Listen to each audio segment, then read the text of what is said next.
God, I'm going to cry. But there's a moment at the end of the narrative where they go to remove his body. His mother had come toward the end to nurse him to death. That's the way you say that. It's not convalesce because that implies recovery. Like hospice care, I guess. Yeah. And then she sees the coroner come and take him out, and she knows that this is the end of the story. And I think, obviously, because she's a writer and a filmmaker, I think that she didn't want to be absent from the end of the story. Mm-hmm. So she says that she gets her coat and she runs downstairs, and I'm picturing that there's a baby sitting in a crib somewhere, which is, I don't think she's abandoned her child, but I love that image of like, I have to see how this ends, and it doesn't matter if I have childcare or not. I'm out the door in my pajamas and my coat. And she says she sees the body being taken down and loading into an ambulance, and the woman is standing there who she's been looking at for a year or however long, and the mother. And she said they looked at her, but they sort of looked through her because they thought she was just a looky-loo neighbor. But really, isn't that all she is anyway? Yeah. But the poignancy of that, so I'm like on my fifth cry by that point. But do you end it right there? Or where do you end it? She ends it, so she talks about that. Where would you end it? If you're making a movie? Here's where I would end it, and this is where I don't think I'll cry during this, but what's crazy, what means the most to me about the whole podcast is she went away. She says that the guy dies, they take him out of the apartment, and the girl goes away. She kept the apartment for whatever reason. I think there was some kind of feeling that the lease had come up, but she decided to keep it. She kept the apartment. Her sister or someone who looked like her from her family came to stay with her for a while. And then she said, oh my God, I can't even handle it. She said that she saw her one night just dancing in her bedroom in a T-shirt to her music. And she said, what I wish she knew, not that I was this sort of inexplicable party to this tragedy, but I wish that she knew that there were people out in the world like really rooting for her. Oh... that to me is what the story is, and I'm gonna. That is about to cry. Yeah, I am. That's the story to me. That is so because I feel like it's like a really LA modern digital guardian angel kind of story. Yeah, like we all have those fairy godmothers. I think that even if they're strangers, just like wish you well. Yeah. So make that movie. And it should be Julianne Moore and Dakota Johnson. Oh, that is really good. Who's the guy? Greg Kinnear. Oh, the guy? Oh, God. I think he should be tall but handsome. Andrew Garfield? Or should we get a blonde? Well... Or diverse? Well, I'm not being very diverse. I'm sorry. One thing about him is he has a total physical breakdown. Yeah. So it's like... Christian Bale? That was a bad joke. I'm sorry. Well, because that's Christian Bale's favorite thing. He's like, I'll do it. Yeah, he's like, I'll do it. And it's 20 years younger. CGI. You have to lose 80 pounds in a month. No, I know. And you have to appear 26. I'll take it. Yeah. I'm in. There are no bad-looking Welsh people, by the way. No. He's Welsh? I thought he was Australian. Isn't he Welsh? No, Catherine Zeta-Jones is Welsh. No, she's one of the other Hold on. Hold up. Wait. Anyway, so I just think it's riveting. And the only other thing that was so funny about me, English is English. She's not even Welsh. Wales is part of England. Fine. Christian Bale is all right. Isn't Wales its own country? Go on. I'll search. I'll search. If Wales is not its own country, please cut that from the podcast when it's like a total fucking moron. I'm pretty sure. By the way, Tim has been using this shark pen for a week, and I feel like it lends him authority that he hasn't quite earned. It's not my pen. Okay. So I think that it should be made. I think it's beautiful, and I think it's heartbreaking, but I think it's ultimately uplifting. The only funny thing I'll say is that afterwards, I became obsessed with it, and I tried to find her. And I won't lie, I wanted to see if anyone had optioned it because I was like we first concede. Do you always have that moment when you hear these stories and you're like, I'm going to write this movie. Yeah. I'm going to get $1,000 and I'm going to buy the rights for 6 months. And then you don't. You order pizza and you cry yourself to sleep over a podcast and then you come to work and but some of the people who saw the podcast and absorbed it were really, really incensed by her participation and it said it was beyond voyeurism and it was selfish and how dare you sort of have any kind of self-actualization in someone's tragedy. But in the end, it doesn't matter. Oh, and by the way, I should say 2 weeks after the t-shirt, she saw her dancing in the t-shirt, the woman put curtains up and she never saw in there again. Oh my God. And there's got to be a scene earlier on in the movie where they set up what curtains means. Yeah. Because they say, isn't that, the first thing you do when you turn 20? I've heard that, turning 25 means you stop taping posters to your wall and you start putting them in frames. Oh, that's so true. And another one is, a dust ruffle. Dust ruffle. Dust ruffle is a big one. And another one is, you start to put up curtains. You start to put up Because there's nobody under 25 That's who curtains cares now. about curtains. Unless your parents got them blinds, for you, yeah. Unless your parents like made you obsessed with privacy. Yeah, or installed them themselves into your apartment. Sure. My mother put up curtains in my apartment, and I never used them. That's a good mother. Yeah, no, but I think she just wanted to criticize. Sorry, Mom. It's true. You were just like, this room needs something. I'm like, no, it doesn't. You just want to do something. And she's like, how about curtains? I'm like, no. And then she bought them and she put them in.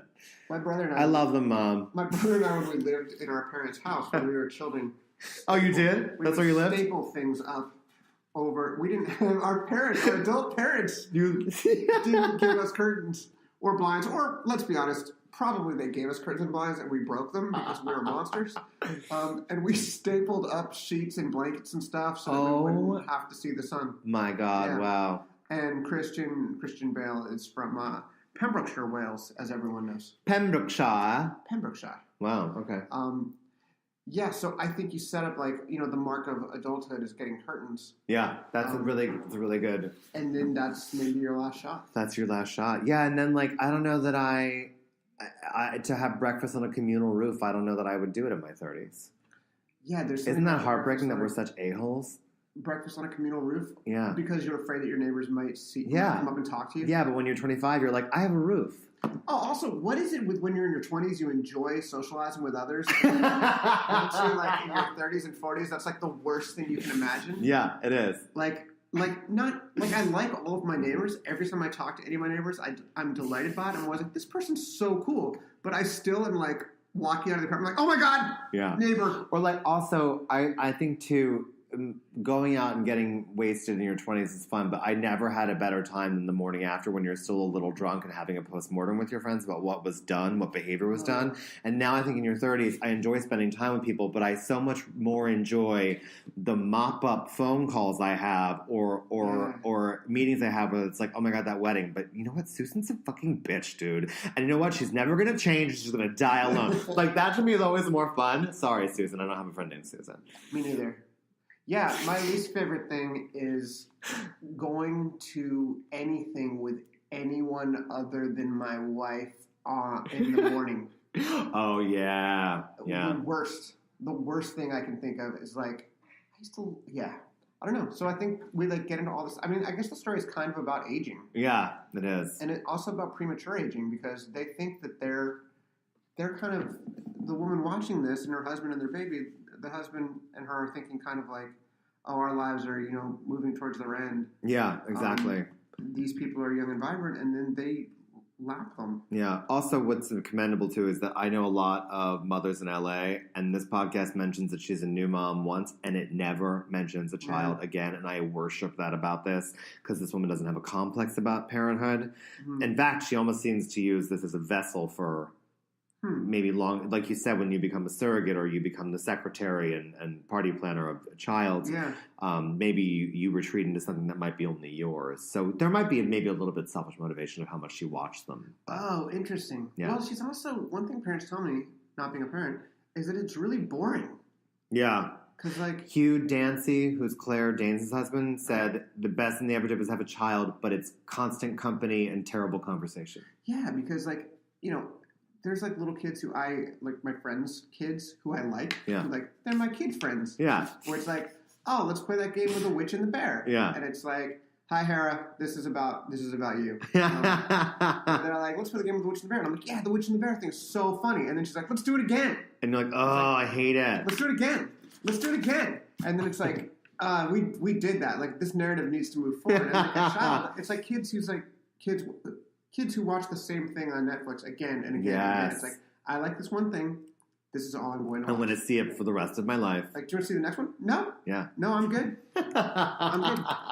The other thing I like about the story is it's kind of a cool reversal of a Hitchcock setup. Yeah. And I feel like there's a big sort of Hitchcock revival right now for reasons that are baffling to me. And I wonder what we could look into why that might be. There's a thing with reporters where they say 1, 2, how do reporters count? 1, 2 trend. That's so true. Here are my trends. Okay, give me. My trends are the Black Mirror episode Archangel, which is a total Hitchcock. And Crocodile's a massive. Oh, Crocodile, sorry. Yeah, you mean Crocodile, yeah. Thank you. Archangel is... Not you, Jodie Foster.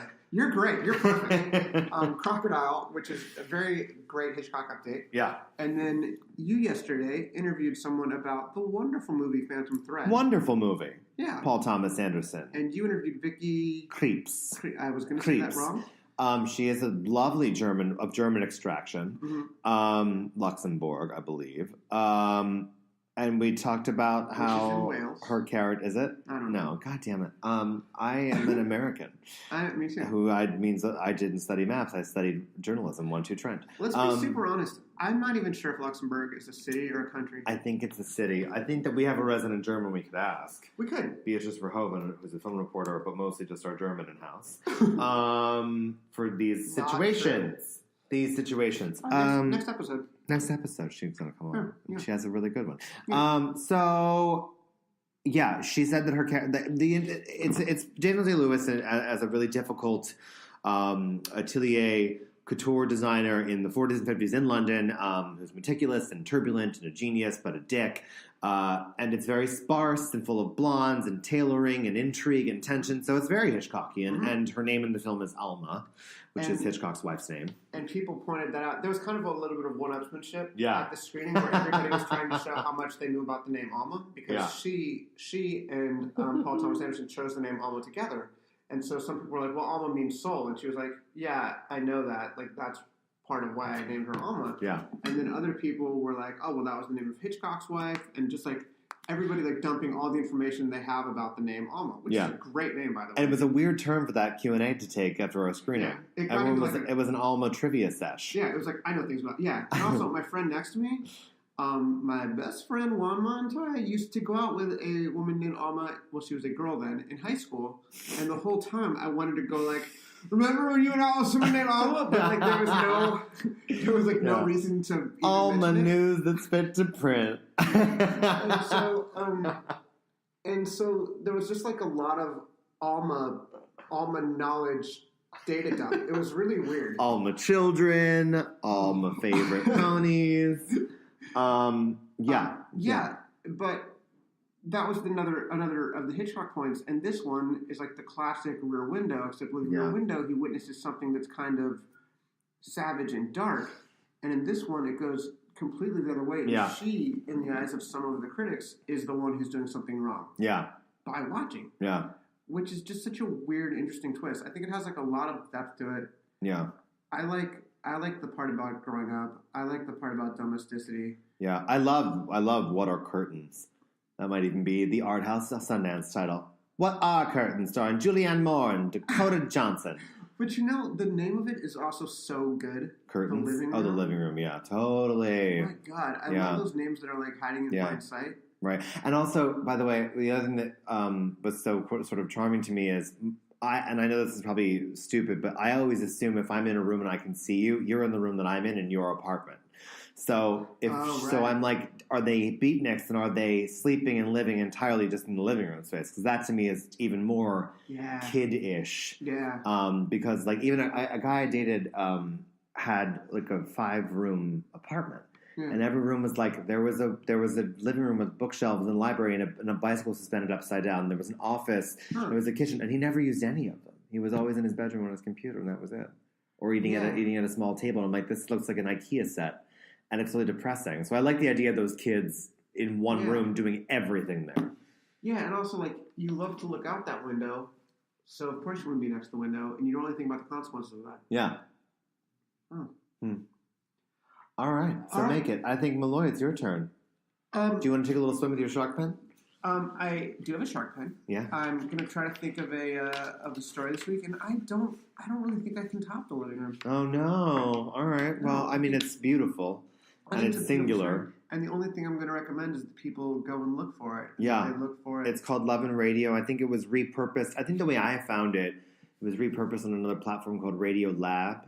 It may have been Radio Lab that was repurposed as Love and Radio. I don't want to swear by either one. Podcast politics, but you honestly, guys. They're both golden. Like, I've never heard a bad Love and Radio, and I've never heard a bad Radio Lab.